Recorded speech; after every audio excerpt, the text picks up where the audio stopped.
Welcome to R Wadiwala Securities back office pledge request management. Enterprise level पर हमें दो option दिए गए हैं, मार्जिन प्लेज रिक्वेस्ट और मार्जिन प्लेज समरी। हम देखेंगे कि मार्जिन प्लेज रिक्वेस्ट कैसे जनरेट किया जा सकता है। सबसे पहले हमें क्लाइंट कोड या तो क्लाइंट के नेम से क्लाइंट सर्च करना है।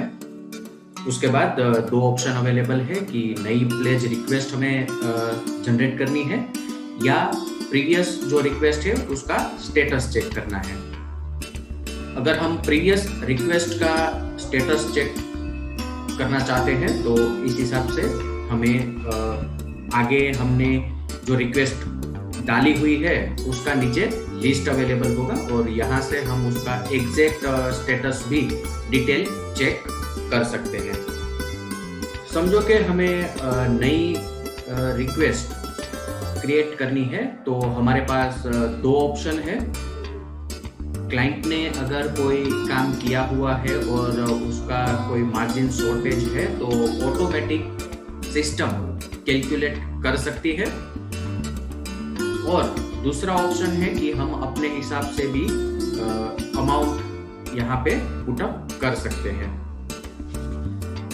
हमने एक बार अमाउंट पुटअप कर दी तो इसके बाद एग्जीक्यूशन डेट, ये बहुत ही इम्पोर्टेंट और समझने जैसा पॉइंट है कि जो भी हमने एग्जीक्यूशन डेट डाली है उस दिन रात को 10 बजे से पहले क्लाइंट को ये रिक्वेस्ट एक्सेप्ट करना होगा, अदरवाइज ये रिक्वेस्ट रिजेक्ट हो जाएगी।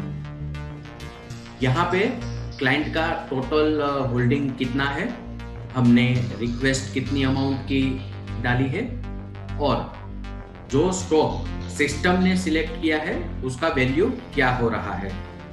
अगर हमें क्लाइंट स्पेसिफिक इंस्ट्रक्शन देते हैं तो उस हिसाब से हम स्टॉक सिलेक्शन को चेंज कर सकते हैं और क्वांटिटी भी अकॉर्डिंगली एडजस्ट कर सकते हैं। एक बार हमने ये सबमिट कर दिया तो अगेन हमें इस हिसाब से हमारी पेंडिंग रिक्वेस्ट यहाँ पे दिखाई देगी, और जब तक ये CDSL के सर्वर पर सबमिट नहीं हुई है तब तक ये रिक्वेस्ट को हम कैंसिल भी कर सकते हैं और उसका डिटेल स्टेटस क्या है वो भी हम यहाँ से चेक कर सकते हैं। इतने सिंपल तरीके से हम मार्जिन प्लेज रिक्वेस्ट जनरेट कर सकते हैं।